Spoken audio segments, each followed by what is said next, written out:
على الدنيا ولكل نبي صالح وإلى حضر النبي محمد صلى الله عليه وسلم. الفاتحة.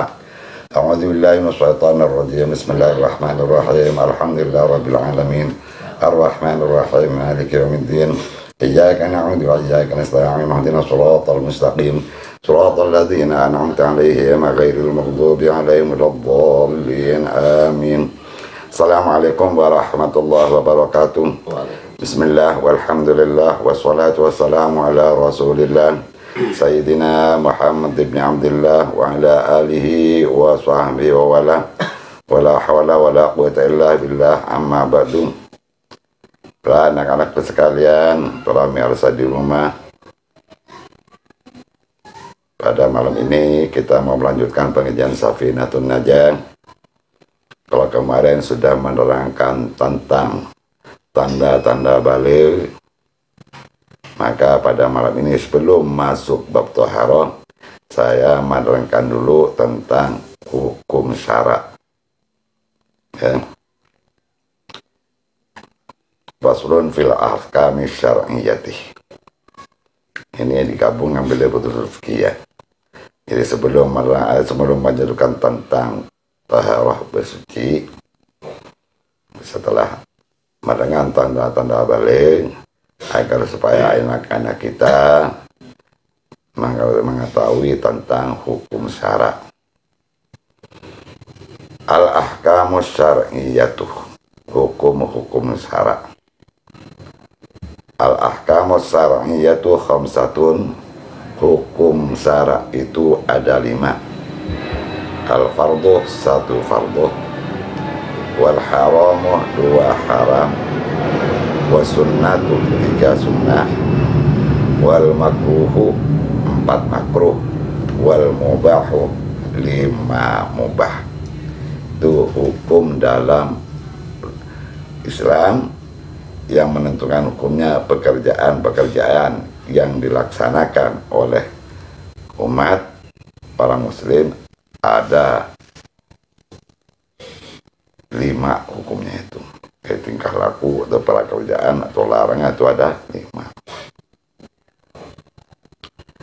Jadi istilahnya kalau kerjaannya kemudian hukumnya apa itu 5. Sebenarnya lagi al-ahkamu syar'iyyatu khamsatun, hukum syara itu di dalam Islam ada 5. 1 adalah fardhu, 2 adalah haram, 3 sunnah, 4 makruh, 5 mubah.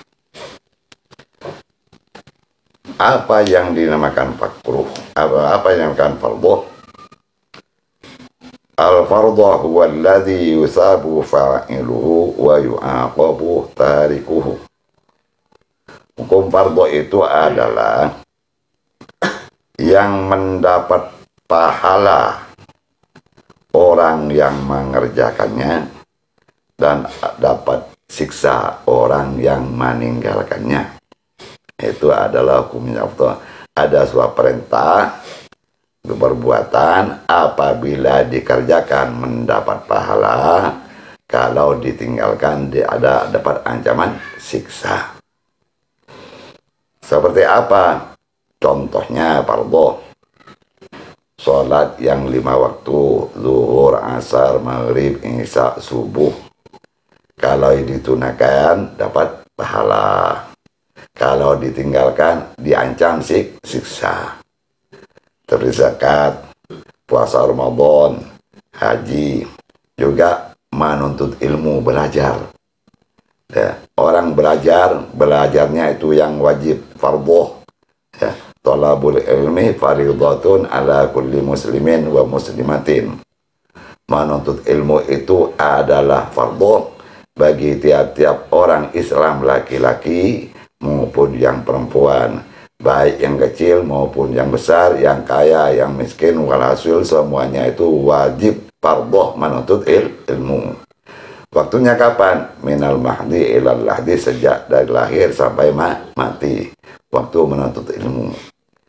Jadi kalau orang menuntut ilmu, mencari ilmu, ngaji, belajar agama, itu fardhu, wajib hukumnya. Kalau belajar itu dapat pahala, tapi kalau tidak belajar diancam siksa. Namanya fardhu. Ya, begitu. Namanya fardhu. Jadi kalau lagi supaya jelas, fardhu itu apabila dikerjakan mendapat pahala, kalau ditinggalkan dapat siksa. Gitu. Ya. Fardhu ini ada dua macam. Ada fardhu ain, ada fardhu kifayah. Fardhu ain yang wajib dilaksanakan oleh tiap-tiap orang Islam. Ya. Ya. Sesuatu perintah, sesuatu perbuatan yang wajib dilaksanakan oleh tiap-tiap orang, baik laki maupun perempuan, ya, besar atau kecil. Seberapa contohnya? Sholat itu fardhu ain, tiap-tiap orang harus sholat. Puasa tiap-tiap orang, zakat tiap-tiap orang, haji tiap-tiap orang, tapi yang mampu, ya kan? Itu fardhu ain. Sholat Jumat fardhu ain bagi laki-laki. Ya. Sholat Jumat fardhu ain bagi orang Islam yang laki-laki. Jadi kalau tidak sholat Jumat diancam siksa. Kalau dapat sholat Jumat mendapat pahala tiap-tiap orang laki. Ya. Ada fardhu kifayah. Fardhu kifayah itu sesuatu perbuatan, ya, yang wajib dilaksanakan oleh semua orang Islam, ya, kelompok semua. Apabila ada mengerjakan sebagian, maka gugur yang tidak mengerjakan, tidak apa-apa, tidak dosa. Tapi yang dapat pahala yang mengerjakan. Dan mana kalau fardhu kifayah, fardhu pada semua orang, tapi apabila ada sebagian orang yang mengerjakan, maka kewajiban yang lain gugur. Contohnya seperti apa? Sholat jenazah, mandiin jenazah, nguburin jenazah. Berhasil melaksanakan tentang hal jenazah itu fardhu kifayah. Umpamanya satu RT, ya, ada meninggal satu, kewajibannya semua RT itu, semua orang ada di RT wajib menyelesaikan tentang urusan jenazah, mandiin, mengkafanin, sholatin, nguburin. Tapi andai kata ada sebagian yang melaksanakan, taruhlah dalam satu RT ada 10 orang aja yang melaksanakan, itu gugur yang lain, tapi yang dapat pahala yang mengerjakan. Itu namanya fardhu apa itu? Fardhu kifayah. Jadi ada bedanya. Kalau fardhu ain adalah sesuatu yang wajib dilaksanakan oleh tiap-tiap orang. Tapi kalau fardhu kifayah yang wajib dilaksanakan oleh seluruh orang, tapi kalau ada sebagian yang melaksanakan, yang lain gugur. Ya. Paham ya? Kemudian yang kedua, hukum syara yang kedua adalah haram namanya. Nama hukumnya haram. Ya. Nama hukumnya itu haram. Ada perbuatan, begitu sudah perbuatan sudah ketahuan. Ya. Apa haram? Al-haramu huwallazi yusabu tarikuhu. Haram itu adalah yang diberi pahala orang yang meninggalkannya, wa yu'aqabu fa'ilu, dan disiksa orang yang mengerjakannya. Itu haram, ya, adalah yang meninggalkan mendapat pahala, yang mengerjakan mendapat dosa atau siksa. Ya. Contoh, contohnya itu apa? Kenapa? Mencuri, ya, mencuri. Kalau melaksanakan curian itu namanya mendapat apa? Mendapat siksa, ya. Nah, mencuri suatu perbuatan hukumnya apa? Haram. Mencuri ini suatu perbuatan yang dilarang oleh Allah. Nah, itu hukumnya apa? Haram. Kalau haram gimana? Kalau mencuri dapat siksa, kalau enggak mencuri mendapat apa? Satu, dua, seperti berzina. Berzina perbuatannya, hukumnya haram. Hasilnya dosa. Jadi kalau melaksanakan zina mendapat siksa.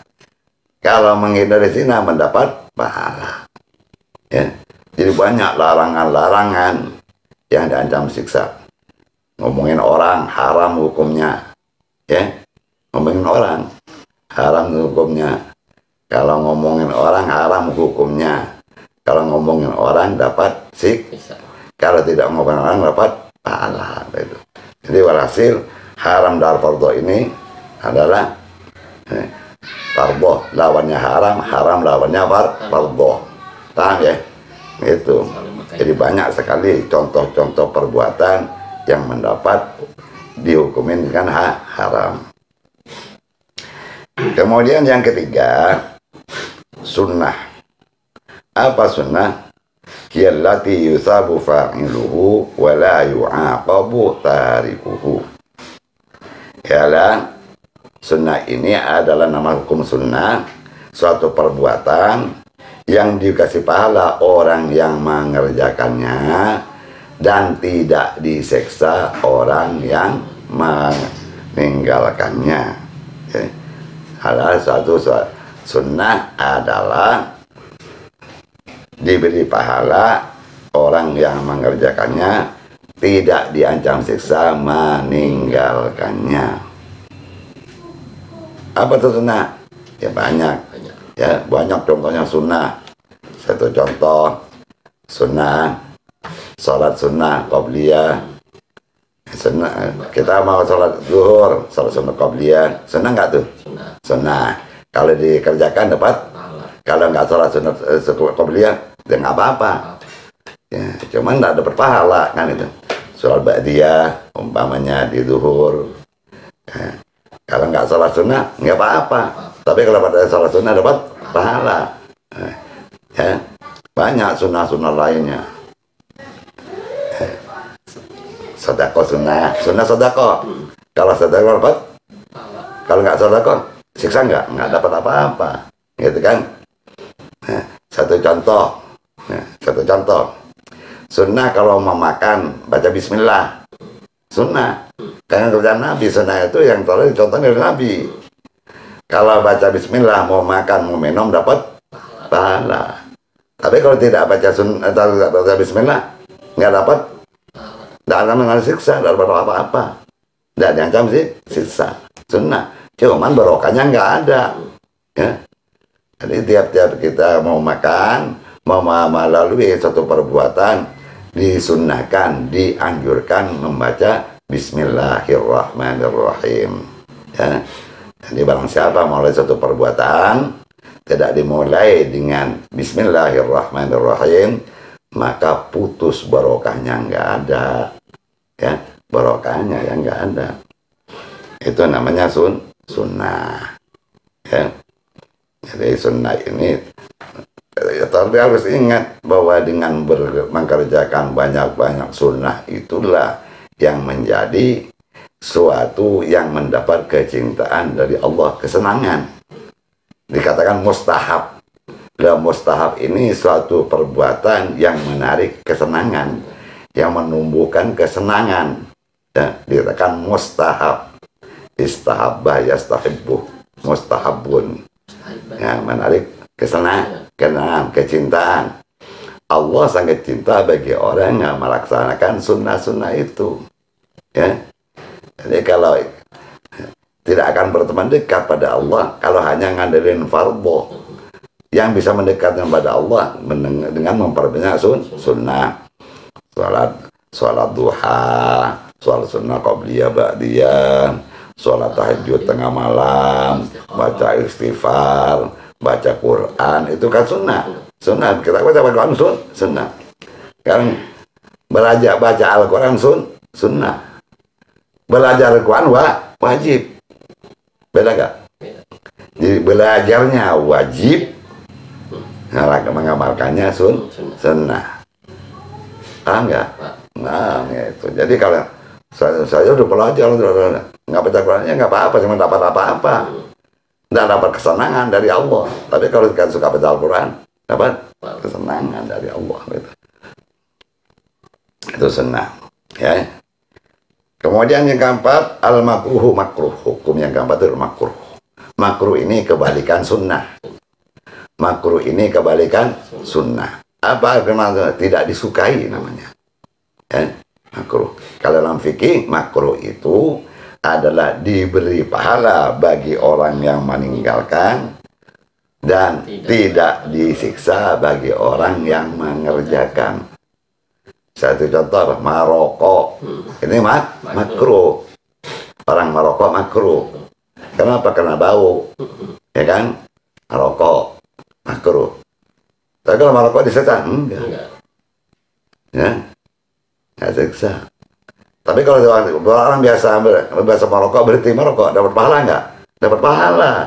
Karena meninggalkan makruh. Makan jengkol. Makan pete. Ya. Kenapa? Karena baunya, yang makruh itu baunya. Ya kan? Jadi, itu meninggalkan makruh itu mendapat pahala. Gitu.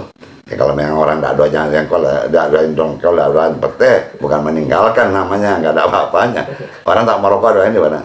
Yang orang yang biasa merokok berhenti merokok itu dapat pahala. Kalau memang tak pernah merokok, nah, kan begitu. Sama dengan orang pernah makan pete, tak pernah makan jengkol. Ini orang nggak pernah, gimana ada. Kalau biasa makan, apa namanya istilahnya sekarang begini. Hari Jumat, biasa tiap hari makan pete. Karena hari Jumat, udah makan pete karena semua Jumat tepuk ruang bau. Nah itulah meninggalkannya itu yang dapat pahala. Paham ya? Jadi istilahnya makruh ini kebalikannya sunnah. Kalau dikerjakan, ya, tidak dapat dosa. Kalau tidak ditinggalkan mendapat pahala. Itu perbuatan makruh. Suatu perbuatan yang hukumnya makruh. Ya. Apalagi yang makruh. Contoh, ya. Orang mau berwudu, ya, termasuk makruh. Orang mau berwudu, dimulai dengan yang kiri dulu. Makruh itu. Saya udah ya, saya tapi makruh. Makan yang disunahkan dengan tangan kanan. Makan tangan kiri, makruh. Makan apa? Kata Nabi, kul biyaminik wala ta'kul bisimalik. Makanlah kau dengan tangan kananmu, jangan kau makan dengan tangan kiri. Kenapa? Fa inna syaiton yaqulu bisimalik, karena setan itu makan dengan tangan kiri. Jadi kalau orang ada suka makan dengan tangan kiri, berarti ngikutin setan. Makan apa aja. Makan nasi pakai tangan kiri umpamanya. Atau makan kue. Kalau makan kue, makan kacang, pernah dengan tangan kiri. Ya. Tugasnya kan beda tangan kanan dan tangan kiri. Beda gak? Kalau tangan kanan lebih mulia dengan tangan kiri. Tapi kerjasama, ya kan? Tangan kanan ke mulut, tangan kiri ke pantat, ya kan? Ya, ke belakang, ke pantat untuk cebok. Ya. Jadi kalau kita makan dengan tangan kanan itu adalah sesuatu yang benar memfungsikan. Ya, mulutnya mulia dijijilin sama tangan yang mulia kan tuh. Tapi kalau tangan kiri kan namanya dikerjaan setan. Makanya jadi menyamakan ya mulutnya sama dengan pantat. Iya, orang suka makan dengan tangan kiri. Kok mulutnya sama dengan pantatnya? Tidak ada bedanya mana yang ke pantat, mana yang kayak ini. Kalau itu namanya makruh, tidak disukai. Ya. Nah, kemudian yang kelima, mubah. Mubah ini adalah boleh dikerjakan, tidak dapat pahala, tidak dikerjakan juga tidak dapat siksa. Satu contoh, tidur, ya. Kemudian makan, minum, itu satu yang mubah. Ya. Tapi jangan salah. Suatu yang mubah ini bisa dapat pahala kalau disertai niat. Ya, disertai ini niat. Satu contoh, ya. Mau tidur, saya mau tidur, ya, supaya nanti bisa segar dalam ibadah pada Allah, atau mau tidur belajar. Sebelum tidur dia berwudu, sudah berwudu, dia umpamanya terus sholat sunat dulu. Nah, terus mana bang mau tidur baca ya, Bismillah, ya kan? Baca doa, ya. Gimana doanya tuh? Bismikallahumma ahya wa amutu. Nah, dan niat Bismikallahumma, dengan nama Engkau ya Allah, ahya wa amutu, aku hidup, wa amutu, dan aku mati. Jadi kita hidupnya bersama Allah, ya, atas nama Allah, matinya juga atas nama Allah. Itu namanya tidurnya dapat nilai ibadah. Padahal tidur mubah. Makan juga mubah, maka itu mubah. Tapi kalau niatkan untuk menguatkan dalam ibadah, ya kan? Kemudian kita Bismillahirrahmanirrahim, Allahumma barik lana fima razaqtana wa qina adzabannar. Itu nilainya dapat nilai pahala, ya. Jadi setiap barang yang mubah itu, ya, bisa menjadi nilai ibadah. Begitu juga bisa menghilangkan dosa juga kalau niatnya beda. Jadi tiap-tiap perbuatan itu, walaupun perbuatan itu mubah, jika niatnya baik akan mendapat pahala. Kalau niatnya buruk, bertentangan dengan syariat, akan mendapat dosa. Kan gitu kan? Begitu. Jadi inilah, jadi oleh karena itu, sebelum saya melanjutkan bab toharoh, bab bersuci dalam kitab Syafi'i ini, setelah menerangkan tentang tanda-tanda balik, angka tambahin dulu untuk meninggalkan hukum-hukum syarak di dalam agama Islam, bahwa hukum syarak itu ada 5 yang menentukan hukumnya tiap-tiap perbuatan. 1 adalah fardhu, 2 haram, 3 sunnah, 4 makruh, 5 mubah, ya. Ulang lagi, 1 fardhu, 2 haram, 3 sunnah, 4 makruh, 5 mubah. 5 macam ini ketentuan hukum dalam segala perbuatan manusia hamba Allah dalam kehidupan di dunia. Perbuatan tingkah lakunya itu tak lepas daripada yang 5 ini. Ada yang perbuatan harus fardhu, ada yang perbuatan dikatakan haram, ada perbuatan dikatakan sunnah, ada perbuatan yang dikatakan makruh, ada perbuatan mubah. Itu harus diajari dulu pada anak-anak kita supaya tahu sebelum melangkah selanjutnya. Insya Allah yang akan datang ini kita lanjutkan kepada bab toharoh, bab bersuci, diantaranya bab cebok. Dimulai pertamanya cebok, tahu cebok gak? Cebok yang membersihkan dari sesuatu yang keluar dari kubul dan kubul. Ya, bab toharoh bersuci. Maka soal najis segala macam tidak atur di bab toharoh. Ya, insya Allah. Karena itu inilah untuk sementara sebelum kita masuk bab toharoh, perhatikan dulu tentang hukum-hukum Islam ini. Mudah-mudahan bermanfaat dan anak-anak kita ajarin anak-anak kita. Anak-anak kita itu ajarin, orang tua punya anak ajarin kenalan haram, kenalin perbuatan-perbuatan yang baik, ya. Mudah-mudahan bermanfaat. Allahumma la tuzigh qulubana ba'da idh hadaytana wa hab lana min ladunka rahmatan. Allahumma shiratal mustaqim, shiratal ladzina an'amta 'alaihim ghairil maghdubi 'alaihim waladdallin. Demikianlah, mudah-mudahan bermanfaat. Kurang lebihnya mohon maaf. Assalamualaikum warahmatullahi wabarakatuh.